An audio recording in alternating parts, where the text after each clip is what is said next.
وسلام على عباده الذين اصطفى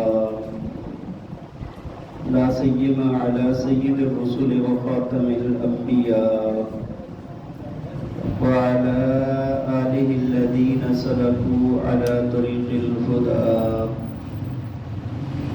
أما بعد أعوذ بالله من الشيطان الرجيم بسم الله الرحمن الرحيم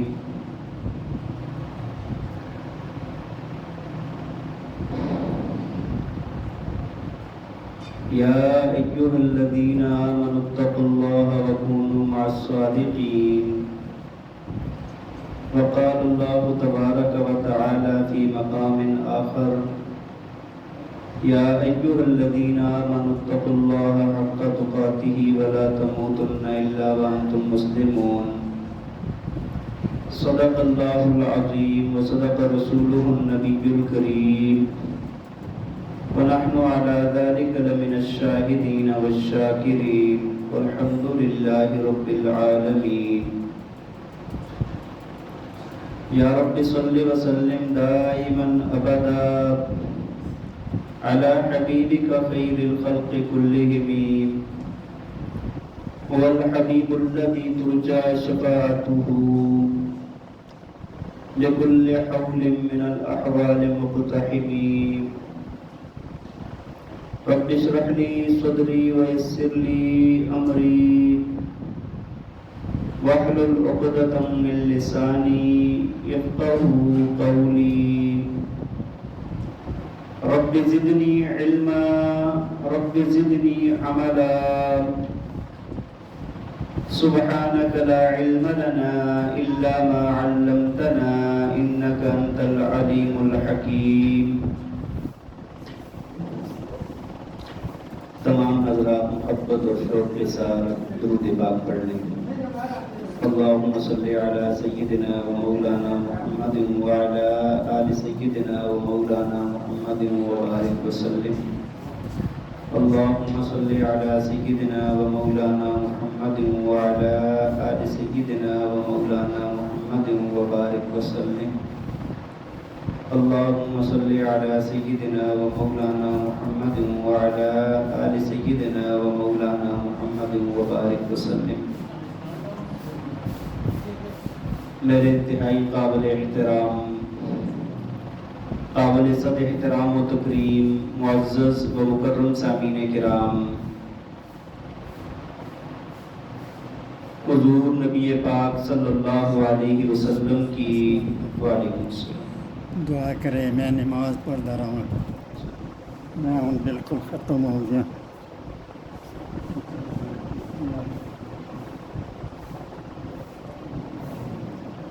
توجہ فرمائیں. حضور نبی پاک صلی اللہ علیہ وسلم کی مبارک زندگی کے دو دور بڑے اہم ہیں. ایک نبی پاک صلی اللہ علیہ وسلم کا نبوت ملنے کے بعد پہلے 13 سال جن کو مکی زندگی کہا جاتا ہے، اور پھر اس کے بعد دوسرا دور آتا ہے 10 سال جس کو مدنی زندگی کہا جاتا ہے. نبی پاک صلی اللہ علیہ وسلم کے ساتھ نبوت ملنے سے پہلے لوگوں کے تعلقات اتنے اچھے تھے اور آپ کو ایک باوقار اور سمجھدار اور امین اور صادق انسان سمجھا جاتا تھا پورا معاشرہ عرب کے اندر. لوگ آنکھیں بند کر کے آپ پر اعتماد کرتے تھے، آپ کے پاس ایمانتیں رکھواتے تھے، جو بات آپ فرما دیتے تھے کہتے تھے کہ یہ سچا ہے، اس نے کبھی زندگی میں جھوٹ نہیں بولا. اور بہت زیادہ محبت اور پیار اور شفقت کے ساتھ سارے آپ کے ساتھ پیش آتے تھے. لیکن جیسے ہی نبی پاک صلی اللہ علیہ وسلم نے دعوی نبوت فرمایا، اس کے بعد پورا مکہ کے لوگ آس پاس جو بھی سنتا گیا، جس کو پتہ چلتا گیا، ہر بندہ ہی مخالف ہو گیا. اور مخالف ہی نہیں ہوئے بلکہ نبی علیہ السلام پر طرح طرح کے مظالم ڈالنے شروع کر دیے تھے. پورے مکہ والوں کی آنکھوں میں خون اتر آیا تھا اور ایسا ظلم کیا گیا، ایسا دردناک آپ کے ساتھ معاملہ کیا گیا کہ پوری کائنات میں اتنا تکلیف دہ عمل، اتنی زیادہ سختی، اتنا زیادہ کبھی کسی کے ساتھ نہیں ہوا۔ خود حضور نبی پاک صلی اللہ علیہ وسلم نے فرمایا کہ لقد اوذیت فی اللہ ما یؤذی احد، فرمایا کہ مجھے اللہ کے راستے میں اتنی تکلیف دی گئی کہ اتنی تکلیف اور کسی کو نہیں دی گئی۔ اور فرمایا کہ وَأُخِذْتُ بِاللَّهِ مَا يَخَافُ أَحَدٌ، فرمایا کہ اور مجھے اتنا اللہ کے راستے میں لوگوں نے ڈرایا، اتنا ڈرایا گیا کہ اتنا کسی اور کو۔ وہی لوگ جو آپ کے نغمے پڑھتے تھے، آپ کی تعریفیں کرتے تھے، آپ کو صادق اور امین کہتے تھے، جب نبی علیہ السلام نے دعویٰ نبوت فرمایا تو اس کے بعد وہ لوگ ساحر کہنے لگے، کاذب کہنے لگے، وہ لوگ مجنون کہنے لگے، وہ لوگ شاعر کہنے لگے، لوگوں کے انداز بدل گئے۔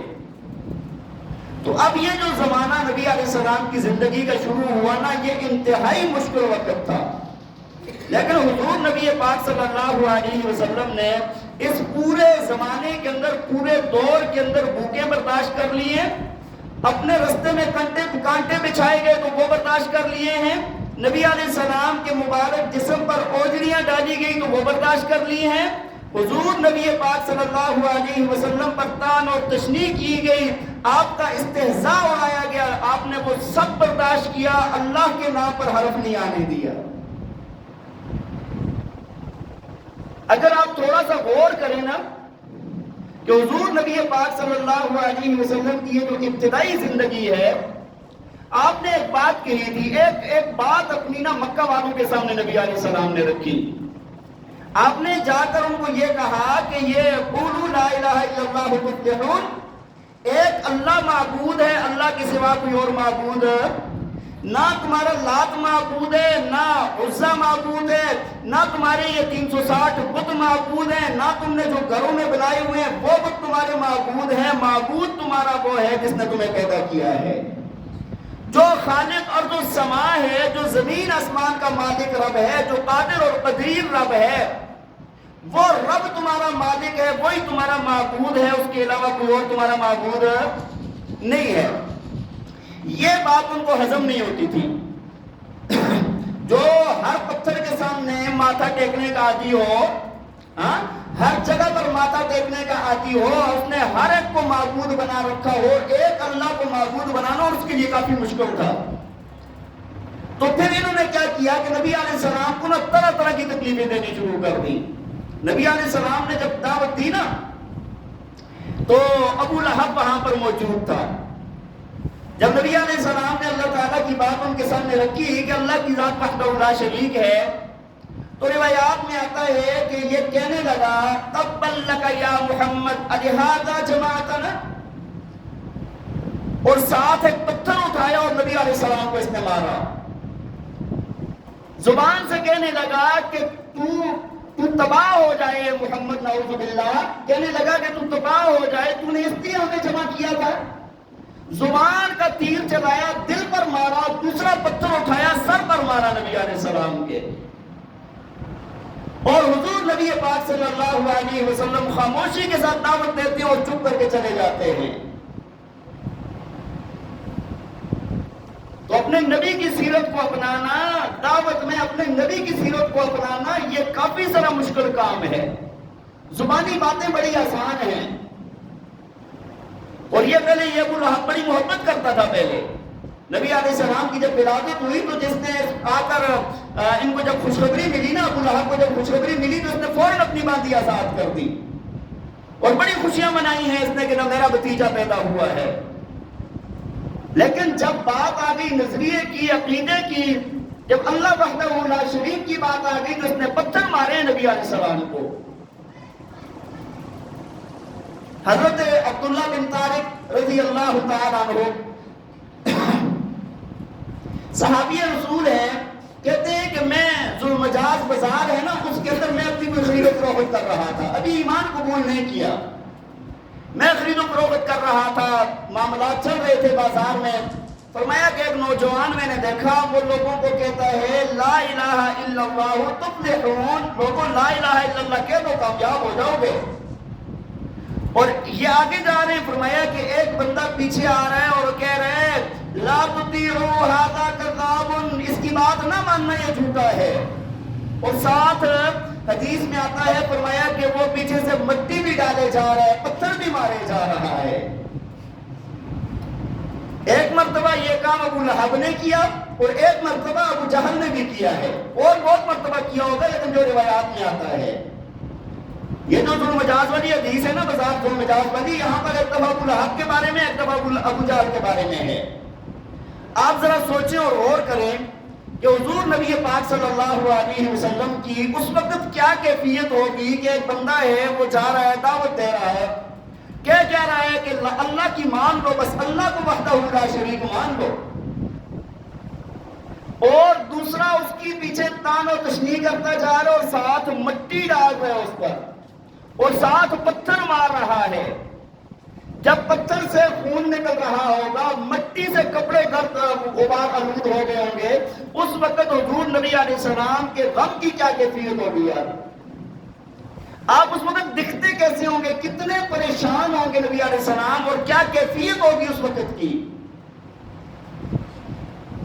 تو یہ مکہ والوں کی عام عادت بن گئی تھی کہ نبی علیہ السلام جدھر جائیں نا، حدیث شریف میں آتا ہے کہ جب نبی علیہ السلام گلیوں سے گزرتے تھے، بازاروں سے گزرتے تھے، انہوں نے لڑکے تیار کر کے رکھے ہوئے تھے جو کہتے تھے یا شاعر جا رہا ہے، کوئی کہتا تھا ساحر جا رہا ہے، جادوگر جا رہا ہے، کوئی کہتا تھا پاگل ہو گیا، پاگل جا رہا ہے نعوذ باللہ، کوئی کہتا تھا کہ یہ کاہن جا رہا ہے۔ فرمایا کہ طرح طرح کی باتوں سے نا نبی علیہ السلام کا دل دکھایا جاتا تھا۔ تو یہ نبی علیہ السلام کی زندگی کا نا ابتدائی خاکہ ہے۔ جب نبی علیہ السلام دعوت دیتے ہیں، پہلے 3 سال تو نبی علیہ السلام کو چھپ چھپا کے ساری دعوت ہوئی ہے نا، اس کے بعد اگلے 10 سال بڑی مشقت والے ہیں۔ جب بات کھل کے سامنے آئی ہے نا، بات یہ بڑی مشقت والی ہے۔ پھر اس کے بعد حدیث شریف میں آتا ہے، حضرت عبداللہ بن مسعود رضی اللہ تعالیٰ عنہ سے روایت ہے، فرمایا کہ حضور نبی علیہ السلام آتے تھے خانہ کعبہ، طواف کرتے تھے، نماز پڑھتے تھے، اور یہ جو مشرکین مکہ ہیں نا، عتبہ، شیبہ، ابو جہل، یہ لوگ نا، یہ وہاں پر آپ کے انتظار میں بیٹھے ہوتے تھے۔ آپ نماز پڑھ رہے ہیں تو مذاق اڑایا جا رہا ہے، آپ طواف کر رہے ہیں تو مذاق اڑایا جا رہا ہے، آپ جس طرف سے جا رہے ہیں آپ کے پیچھے نا باتیں کسی جا رہی ہیں۔ کتنا زیادہ پریشان کیا ہوگا اللہ کے رسول کو انہوں نے۔ فرمایا کہ نبی علیہ السلام خاموشی کے ساتھ نہ آئیں، طواف کریں، نماز پڑھیں، اللہ سے دعا مانگیں، بس خاموش، یہ جو بھی لگے رہیں۔ فرمایا کہ حضور نبی علیہ السلام ایک دن آئے اور آ کر طواف کیا، نماز کے اندر نماز پڑھنے لگے۔ ابو جہل نے کہا کہ بھائی کون ایسا بندہ ہے نا جو فلاں جگہ پر اونٹ کی اوجڑی اور اس کی غلاظت پڑی ہوئی ہے، وہ اٹھا کے لا کے نا ان کے اوپر ڈال دے۔ تو مکہ کا ایک بہت بدبخت تھا، انتہائی لعین اور ذلیل انسان تھا، عقبہ بن ابی معیط۔ یہ کیا کیا کہ یہ اٹھا، اس نے کہا میں لا کر آتا ہوں۔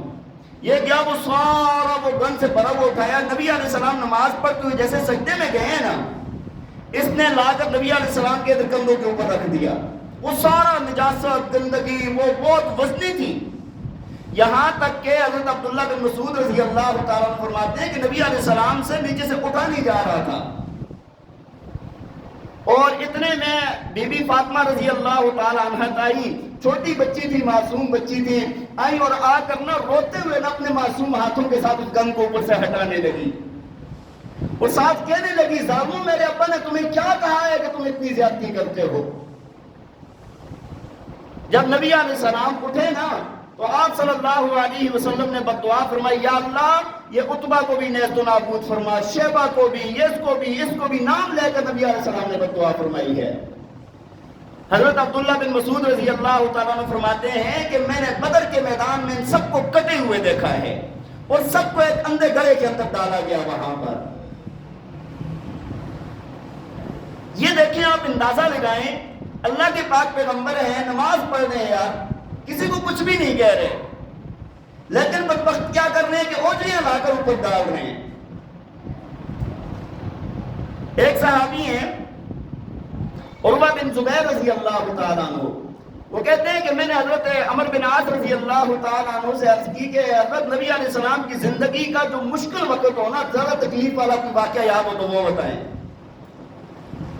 تو فرمانے لگے کہ انہوں نے بتایا کہ ایک مرتبہ نبی علیہ السلام مسجد کے اندر آئے اور نماز پڑھی، طواف کر رہے ہیں، آپ اپنی عبادات کے اندر مصروف ہیں، اور یہ لوگ نا تان تشنیع کر رہے ہیں، باتیں کر رہے ہیں، کوئی شاعر کہہ رہا ہے، کاہن کہہ رہا ہے، مجنون کہہ رہا ہے، طرح طرح کا استہزاء کیا جا رہا ہے۔ فرمایا کہ اتنے میں نا ایک بندہ آگے بڑھا، یہ وہی عقبہ بن ابی معیط ہے، یہ وہی بے غیرت ہے، ہاں آگے بڑھا اور چادر نا نبی علیہ السلام کے گلے میں ڈال کے نا تو اس کو ایسا زور سے تاؤ دیا اور اس کو اتنا زور سے کھینچا، فرمایا کہ نبی علیہ السلام کی نا برداشت کی انتہا تک پہنچ گئے، نبی علیہ السلام کی گردن مبارک بالکل دب گئی۔ یار آپ سوچیں، جس نبی کا ذکر اللہ کرتا ہے اور اللہ قسمیں کھاتا ہے اس نبی کی، جس نبی کی بات کرتے ہوئے نا اللہ تعالیٰ اس کی قسمیں کھاتا ہے، کبھی اللہ اس کے شہر کی قسمیں کھاتا ہے، کبھی اللہ تعالیٰ اس کے در و دیوار کی قسمیں کھاتا ہے، کبھی اللہ اس کے چہرے کی قسمیں کھاتا ہے، کبھی اللہ اس کی عمر کی قسمیں کھاتا ہے۔ اللہ تعالیٰ اتنا راضی ہے اپنے اس نبی سے، سب سے اونچا مقام عطا فرما دیا، اور وہ تنے تنہا خانہ کعبہ کے اندر کھڑا ہے، گلے میں چادر ڈالی ہوئی ہے اور سارے کھینچ رہے ہیں، اور فرمایا کہ نبی علیہ السلام پر اتنی مشقت ہوئی کہ برداشت سے باہر تھی۔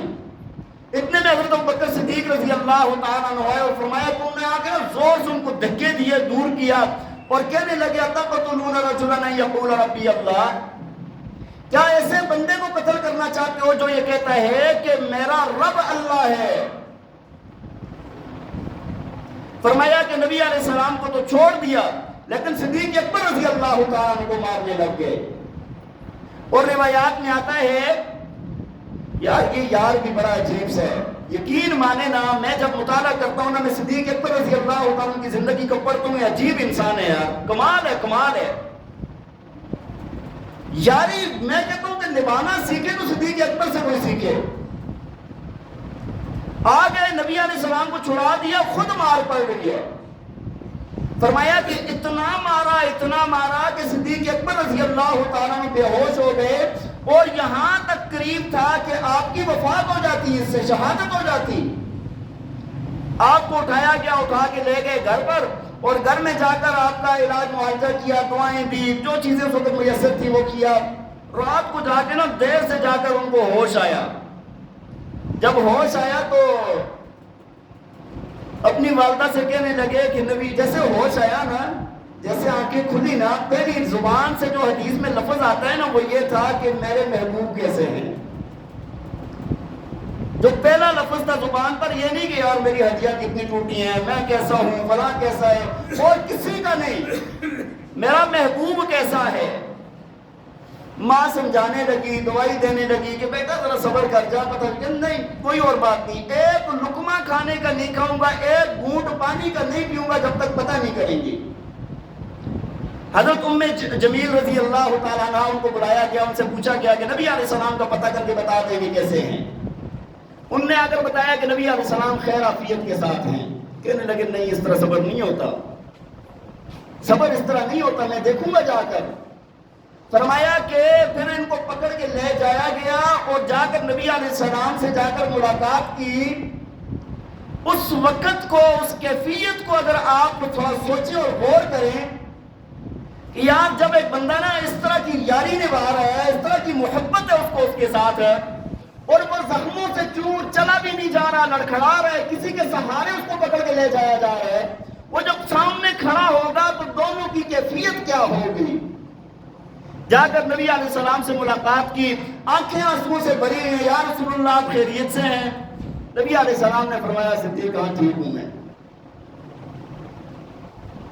اسی وجہ سے اللہ کے پاک پیغمبر نے نا صدیق اکبر رضی اللہ تعالیٰ عنہ عشرہ مبشرہ میں سے تو ہیں، عشرہ مبشرہ میں سے تو ہیں، اور کئی بار جنت کی خوشخبریاں سنی ہیں، لیکن یہ فرمایا کہ اور تم عشرہ مبشرہ میں سے ہیں، یہ حوض کوثر پر میرا ساتھی ہوگا۔ حوض کوثر جب میں پلاؤں گا نا، یہ میرے ساتھ کھڑے ہو کر پلائے گا۔ اور میرا صدیق وہ ہے جس کو جنت کے 8 دروازے پکاریں گے، ادھر سے آ جا۔ اور صدیق تو وہ ہے کہ میں نے سب کے احسان چکا دیے ہیں، صدیق تیرا احسان میں نہیں چکا سکا۔ صدیق رضی اللہ تعالیٰ عنہ وہ ہیں کہ جنہوں نے نبی علیہ السلام کے ساتھ ہجرت کی، غار کے اندر پہنچے اور نیچے سے پاؤں نظر آ رہے ہیں، ڈر گئے یا رسول اللہ کہ یہاں پر اگر ذرا سا جھک کر دیکھا تو نظر آ جائیں گے۔ اللہ کے پاک پیغمبر نے فرمایا کہ ان دو کا کیا ہوتا ہے جس کے ساتھ تیسرا اللہ ہو، اور ساتھ قرآن کی آیات نازل ہوئی، لا تحزن ان اللہ معنا۔ ہاں فرمایا کہ غمگین نہ ہو، اللہ ہمارے ساتھ ہے۔ اور یہ جو سفر ہے نا ہجرت والا، کبھی میں نے اس کا مطالعہ کر رہا تھا تو وہ صدیق اکبر رضی اللہ عنہ کے متعلق میں نے پڑھا تھا، فرمایا کہ راستے پہ چلتے ہوئے نا کبھی آگے ہو جائیں، کبھی پیچھے ہو جائیں، کبھی دائیں طرف آ جائیں، کبھی بائیں طرف آ جائیں۔ کچھ دیر کے بعد نبی علیہ السلام نے پوچھا، صدیق کیا بات ہے یار، کبھی آگے کبھی پیچھے، کبھی دائیں کبھی بائیں؟ کہتے یا رسول اللہ مجھے یہ خوف پڑا ہوا ہے، یہ ڈر ہے کہ دشمن کی طرف آگے سے حملہ نہ کر دے تو آگے ہو جاتا ہوں، پھر یہ خیال آتا ہے کہ کہیں پیچھے سے حملہ نہ کر دے تو پیچھے آ جاتا ہوں، پھر یہ خوف آتا ہے کہ ادھر دائیں کوئی نہ چھپا ہوا دائیں آ جاتا ہوں، پھر خوف آتا ہے بائیں کوئی نہ چھپا ہوا بائیں آ جاتا ہوں۔ جو تیر چلے، جو تلوار چلے، جو زخم آئے، جو چوٹ آئے، آگے صدیق کی جان موجود ہو، میرے نبی کو ایک کانٹا بھی نہ چبھے۔ بہرحال یہ نبی علیہ السلام کے ساتھ مکہ کے اندر صحابہ کے ساتھ بہت ظلم کی داستانیں ہیں۔ بہرحال نبی علیہ السلام یہ دور گزار رہے ہیں مکہ کے اندر، وہ شخص کے جو سب کا محبوب ہوا کرتا تھا آج پوچھتا بھی کوئی نہیں ہے، آج سلام دعا بھی کوئی نہیں کرتا، آج اس پر تان تشنیع کیے جا رہے ہیں۔ وہ حضرت علی رضی اللہ تعالیٰ عنہ ایک مرتبہ خطبہ دیتے ہوئے نا فرمانے لگے کہ بھائی یہ بتاؤ کہ سب سے بہادر کون ہے؟ لوگوں نے کہا حضرت آپ ہیں۔ واقعی حضرت علی رضی اللہ عنہ بہت بڑے بہادر، بہت بڑے بہادر؟ فرمایا نہیں، سب سے بڑا بہادر نا صدیق اکبر ہے۔ سب سے بڑا بہادر کون ہے؟ صدیق اکبر ہے۔ فرمایا جس نے میرے ساتھ کچھ کیا میں نے تو اس سے انتقام لیا ہے، لیکن وہاں پر نبی علیہ السلام کے ساتھ جب نبی علیہ السلام کو مار رہے تھے اس وقت اپنی جان پیش کرنے والا صدیق اکبر تھا۔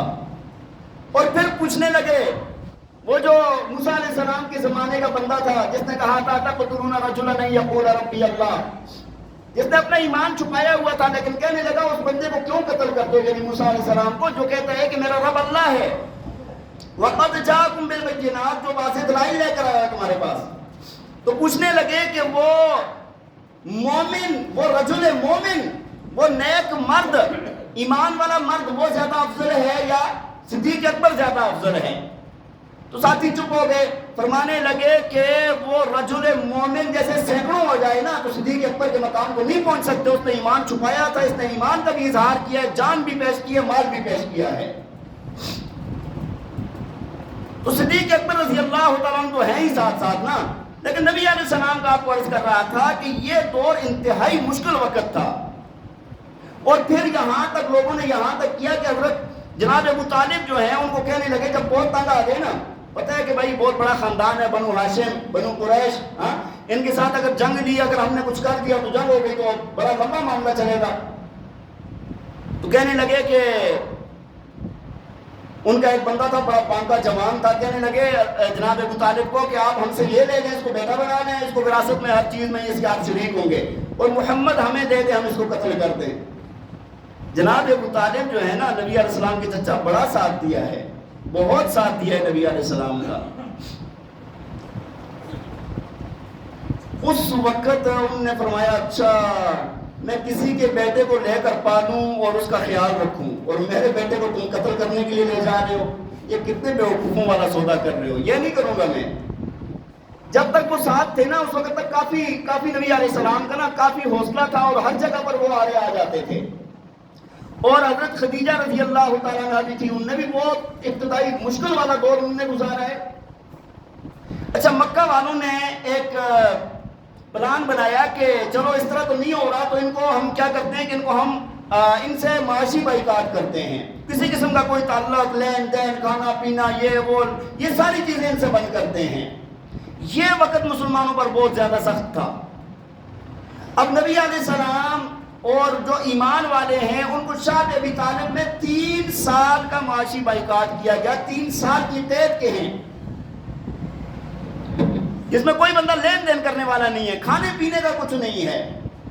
یہاں تک کہ باہر سے جو قافلے آتے تھے نا، خرید و فروخت مکہ میں آتے تھے، تو جو یہاں کے مسلمان تھے وہ جاتے تھے معصوم بچے ساتھ، ہاں جی، وہ جاتے تھے کہ یار جا کے ہم کچھ خرید و فروخت کر لیں۔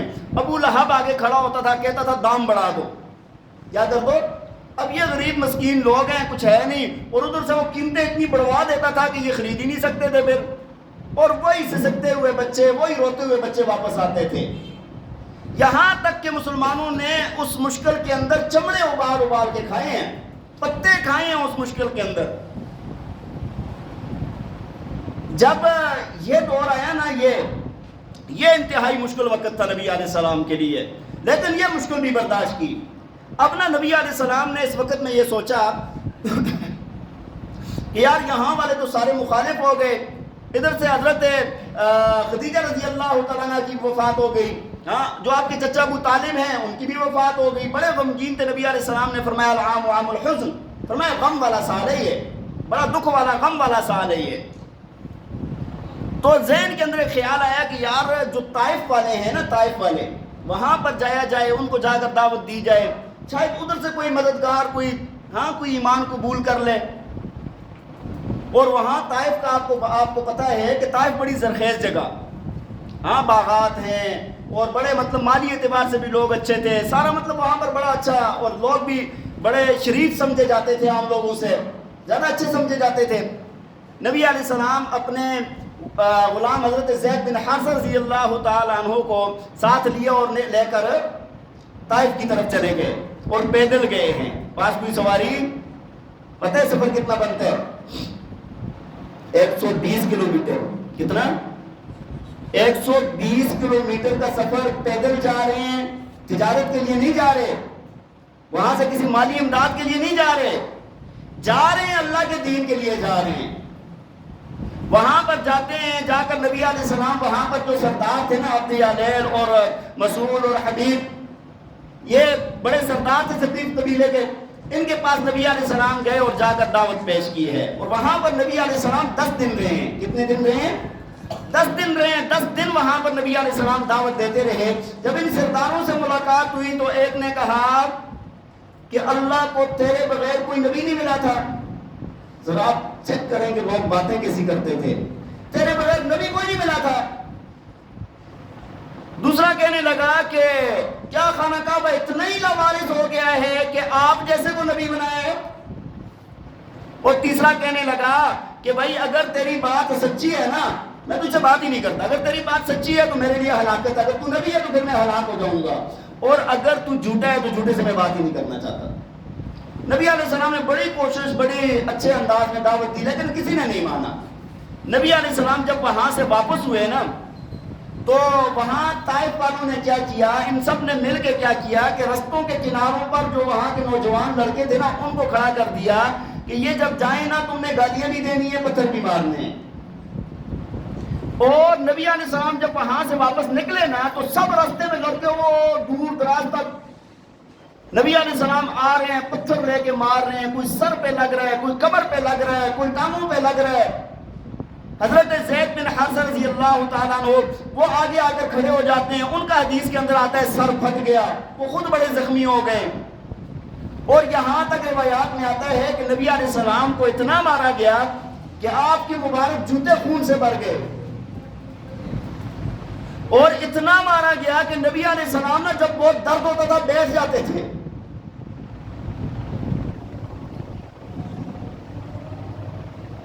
یہ پھر پکڑ کے کھڑا کرتے تھے، آ کر پکڑ کے کھڑا کرتے تھے، پھر مارتے تھے نبی علیہ السلام کو۔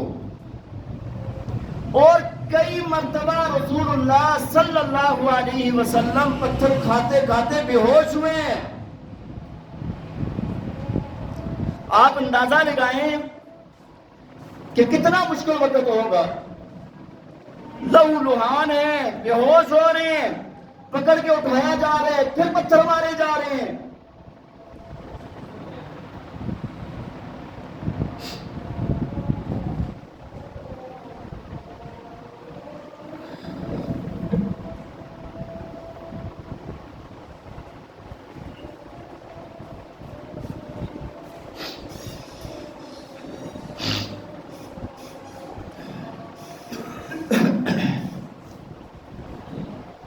رسول اللہ صلی اللہ علیہ وسلم وہاں سے چلتے ہوئے نا آگے ایک جگہ پر آئے اور آ کر آرام کیا۔ یہ بھی میں نے کتاب میں پڑھا، فرمایا رسول اللہ صلی اللہ علیہ وسلم وہاں پر پہنچے اور بے ہوش ہو گئے۔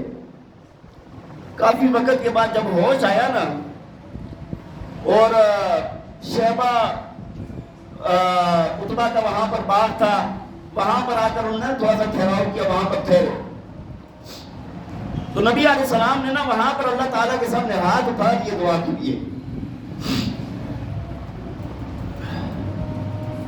اور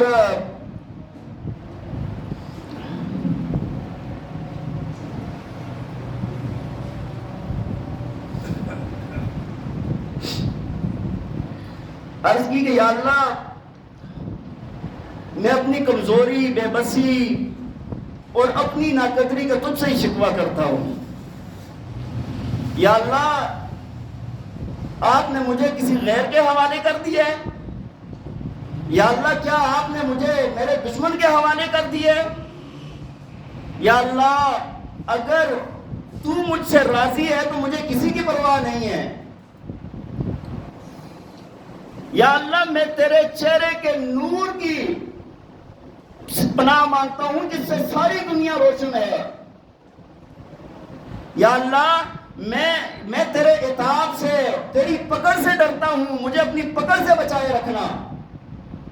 یا اللہ اگر تو مجھ سے راضی ہے نا مجھے پھر کسی کی پرواہ نہیں ہے۔ آپ اندازہ لگائیں یہ دعا وہاں پر ہو رہی ہے اور نبی علیہ السلام کی کیفیت کیا ہے کہ آپ لہو لہان ہیں، زخموں سے جسم چور ہے اور کیفیت یہ کہ بار بار بے ہوش ہوئے اٹھے، جسم مبارک سارا زخمی ہے، کپڑے لہو سے لت پت ہیں، اور وہاں پر بھی ایک بڑا عجیب واقعہ پیش آیا۔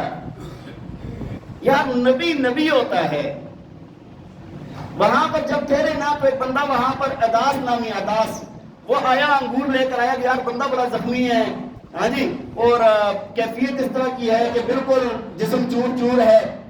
انگور کا خوشہ لے کر آیا اور آ کر پیش کیا کہ حضرت آپ کھائیں۔ نبی علیہ السلام نے وہ انگور لیا اور بسم اللہ الرحمن الرحیم پڑھا تو وہ فوراً پوچھنے لگا کہ آپ نے یہ کیا پڑھا ہے، کیسے پڑھا ہے؟ ہاں تو نبی علیہ السلام نے پوچھا تم کہاں کے ہو؟ کہنے لگا میں نینوا کا ہوں، عیسائی ہوں۔ نینوا کا؟ نبی علیہ السلام نے فرمایا اچھا میرے بھائی یونس کی بستی کے ہو۔ وہ اور حیران ہوا کہ یونس کو آپ کیسے جانتے ہیں؟ تو نبی علیہ السلام نے فرمایا وہ بھی اللہ کے بھیجے ہوئے پیغمبر تھے، میرے بھائی ہیں، اور میں بھی اللہ کا بھیجا ہوا پیغمبر ہوں۔ فوراً دعوت پہ لگ گئے یہاں پر۔ یار میں اس حدیث پہ پڑھ کے نا بڑا مجھے ادھر میں رکا رہا۔ فرمایا کہ میں دعوت پھر وہ شروع ہو گئے۔ جب وہ بندہ دیکھا نا کہ یہ مائل ہو رہا ہے، اپنے زخموں کی پرواہ چھوڑ دی، فوراً دعوت دی کہ میں اس کا بھائی ہوں، میں نبی ہوں، اللہ نے مجھے بھیجا ہے۔ اس کو دعوت دی، اس نے فوراً ہاتھ بڑھایا، نبی علیہ السلام کے ہاتھ پر بیٹھے، اسلام کی اور کلمہ شہادت پڑھا وہاں پر، اور کہنے لگا کہ میں تو آپ کی تلاش میں تھا، تورات کے اندر آپ کا تذکرہ موجود ہے، تورات کے اندر آپ کا تذکرہ موجود ہے۔ یہ جو سفر ہے نا، ایک مرتبہ عائشہ رضی اللہ تعالیٰ عنہ نے عرض کی کہ یا رسول اللہ کیا غزوہ احد سے مشکل دن بھی زندگی میں آیا ہے کوئی؟ یا سب سے مشکل دن وہی ہے جب نبی علیہ السلام کے 4 دانت مبارک ٹوٹ گئے تھے۔ یہ رباعی دانت جو ہے نا نبی علیہ السلام کے ٹوٹ گئے تھے اس دن غزوہ احد میں، اور نبی علیہ السلام نے یہ بھی فرمایا تھا کہ اس قوم کا کیا ہوگا جو اپنے نبی کے دانتوں کو شہید کرے۔ تو فرمانے لگے عائشہ اس دن سے زیادہ مشکل دن نہ وہ طائف والا تھا جب وہ ثقیف کے ستاروں پر مجھے پیش کیا گیا ہے، وہ دن میری زندگی کا بہت مشکل تھا۔ اب آپ اندازہ لگائیں یار، اللہ کے اتنے حبیب ہیں، اللہ کو اتنے پیارے ہیں، ہاں جی، اللہ تعالیٰ چاہتا تو شاید وہاں پر سب کو تیز نیز کر دیتا. اللہ کے لیے کیا ہے یار, اللہ کے لیے کیا ہے. لیکن اللہ کے رسول اتنی تکالیف برداشت کر رہے ہیں اور آپ وہاں پر آپ دیکھیں کہ آپ کے معاملات کیا ہیں, کسی کو مڑ کے جواب نہیں دے رہے. جو باتیں کسنے والے ہیں ان کو بھی کوئی جواب نہیں, جو پتھر مارنے والے ہیں ان کو بھی کوئی جواب نہیں. یہ نہیں ہے کہ نبی علیہ السلام کمزور تھے, یہ بات یاد رکھنا. نبی علیہ السلام کمزور نہیں تھے. آپ سوچ رہے ہیں کہ بھائی بازار کے اندر جا رہے ہیں, ابو جہل مٹی ڈال رہے ہیں, ہاں ابو لہب پتھر مار رہے ہیں, تو نبی علیہ السلام کیا ان سے نمٹ نہیں سکتے تھے؟ ایسی بات نہیں ہے. روایات میں آتے ہیں نا, رکانہ پہلوان رضی اللہ تعالیٰ عنہ, یہ بھی ایمان نہیں قبول کیا تھا. کہنے لگا کہ اگر آپ مجھ سے مقابلہ کرتے ہیں نا تو میں آپ پر ایمان لے, آپ جیت جائیں گے تو آپ پر ایمان لے آؤں گا. اور کتابوں میں لکھا ہے کہ یہ اتنا بھاری برکم انسان تھا اور ایسا پہلوان تھا جو کبھی ہارا نہیں تھا, اور اگر چمڑے پر کھڑا ہو جاتا تھا نا تو 10 بندے اس کو کھینچ نہیں سکتے تھے. جسامت بھی اللہ نے بہت بڑی دی تھی اور طاقت بھی بہت زیادہ تھی. تو نبی علیہ السلام نے اپنی رحمت والی نگاہوں سے اس کو دیکھتے ہیں کہ یار اگر یہ ایسے ایمان قبول کرتا ہے تو ایسے سے ہی, ہاں فرمایا ٹھیک ہے. اچھا اس نے پورا انتظام کیا نا کہ بھائی چلو میں ہراؤں تو ذرا لوگوں کے سامنے بات ذرا صحیح آئے نا, یہ چھوٹی سی گلی کے اندر کیا ہے, کوئی میدان سجے, کچھ ہو. ایسا اس نے انتظام کیا. نبی علیہ السلام وہاں پر چلے گئے اور آ کر نا ایسے ایک دوسرے کو پکڑتے ہیں نا, پہلوان پکڑا نا, تو روایات میں آتا ہے فرمایا کہ نبی علیہ السلام نے اس کو اٹھایا اور اٹھا کر زمین پہ ایسے رکھا, کہنے لگا ایسے لگا ہے جس طرح کوئی چڑیا کو اٹھا کے زمین پہ رکھتا ہے. اچھا اس کے تو ہوش حواس اڑ گئے نا کہ یار یہ ہوا کیا ہے میرے ساتھ. نبی بڑے آرام سے اٹھا, بڑے آرام سے نیچے رکھ دیا, اٹھایا نا ایسے زمین سے, بالکل نیچے آرام سے رکھ دیا. کہنے لگا جی نہیں میں ذرا سا دوبارہ, مجھے سمجھ نہیں آئی. نبی صلی اللہ دوبارہ سے دوبارہ پھر جب واپس میں ایک دوسرے کو پکڑا, نبی علیہ السلام دوبارہ فرمایا, اسی طرح اٹھایا, اسی سٹائل سے نیچے رکھ دیا. اتنی کلمہ شہادت پڑھا ہے. یہ نہیں ہے نبی علیہ السلام کمزور تھے. کوئی جوان کوئی طاقتور ایسا پیدا نہیں ہوا کائنات میں جو نبی علیہ السلام سے زیادہ طاقتور ہو. لیکن ہمیں اخلاق سکھا کر گئے ہیں. آپ نے دعوت دینی ہے تو دعوت دینی کیسے ہے؟ لوگوں کی طرف سے مشکلات آئیں گی, باتیں آئیں گی, لیکن وَلَا يَخَافُونَ لَوْمَةَ لَائِمٍ, تم لوگوں نے گھبرانا لگے رہنا ہے اللہ کے نام کے ساتھ. بہرحال بات یہ عرض کر رہا تھا کہ اللہ کے نبی کی یہ جو مکی زندگی کے 13 سال ہیں نا, 13 سال یہ انتہائی مشکل والے سال ہیں, انتہائی مشقتوں والے سال ہیں. اس سے ہمیں سبق کیا ملتا ہے؟ نبی علیہ السلام اللہ تعالیٰ نے کتاب دے دی, ہدایت دے دی, کلمہ دے دیا, سب کچھ, تو اتنی مشقتیں مار رہے ہیں, یہ سب کچھ ہمارے لیے کھا رہے ہیں یار. ہاں آج جس نبی کی پرواہ نہیں ہے نا ہمیں.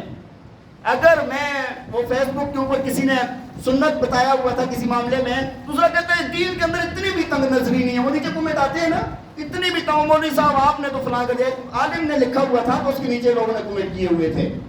او بھائی اللہ کے نبی کی سنت پر عمل نہیں کر سکتے, وہ بات تو اپنی کمزوری ہے نا, نہیں کر سکتے یار, کمزور ہے, کبھی غلطی ہو جاتی ہے.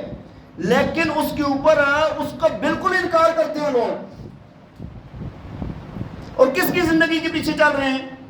کس کی زندگی کے پیچھے چل رہے ہیں؟ کوئی ہندوؤں کے پیچھے, عیسائیوں کے پیچھے, یہودیوں کے پیچھے. کامیابی مل جائے گی کیا؟ کامیابی کا واحد راستہ ہے کہ نبی پاک صلی اللہ علیہ وسلم کی اتباع کی جائے, آپ کی سنتوں پر چلا جائے, آپ کی بات کو مانا جائے, آپ کے احکامات کو مانا جائے. آج اس وقت یہ زمانہ بڑا مشکل سا آ گیا ہے. آج سے 10-12 سال 15 سال پہلے ایسا ماحول نہیں تھا. ابھی کافی مشکل والے دور آ رہے ہیں. سوشل میڈیا کا دور ہے, انٹرنیٹ عام ہے, موبائل ہر ہاتھ میں ہے. میں نے اپنے استاد جی سے عرض کی, میں نے کہا حضرت کتاب ان سے ہم نے پڑھی تو ملاقات بھی, میں نے کہا حضرت یہ ماشاءاللہ کتاب وہ پڑھاتے تھے, بابا پڑھاتے تھے. کہتے یار اب وہ مزہ نہیں رہا. میں نے کہا کیوں؟ کہتے یہ موبائل جو ہاتھ میں آ گیا ہے. جلالین شریف ہے نا, جلالین شریف قرآن کی تفسیر ہے. جلالین استاد جی پڑھا رہے ہیں تو میں نے کہا استاد جی جلالین کے سبق تو پھر مزہ آتا ہوگا, ہم نے بھی پڑھی تھی, تفسیر قرآن ہے عربی کے اندر. میں یار وہ مزہ نہیں ہے, اب کتاب ختم کرتے ہوئے ہمیں کافی مشقت ہوتی ہے. اور کہتے ہیں میں نے فرمانے لگے کہ یہ جلالین لکھنے والے نے 40 دن میں لکھی تھی. کتنے دن میں لکھی تھی؟ اور ہم سال کے اندر اس کو پڑھا نہیں سکتے، لکھنے والے نے 40 دن میں لکھی ہے۔ فرمایا اس کی وجہ یہ اس وقت واٹس ایپ نہیں تھا، اس وقت فیس بک نہیں تھا، اس وقت یوٹیوب نہیں تھا، اس وقت انٹرنیٹ نہیں تھا۔ بات سمجھ آ رہی ہے کہ نہیں؟ اللہ تعالیٰ ہماری حفاظت فرمائے اور اپنی نبی کی زندگی پر ہمیں چلنے کی توفیق عطا فرمائے۔ وآخر دعوانا ان الحمد للہ رب العالمین۔ اذان کی بات سنتے ہیں اللہ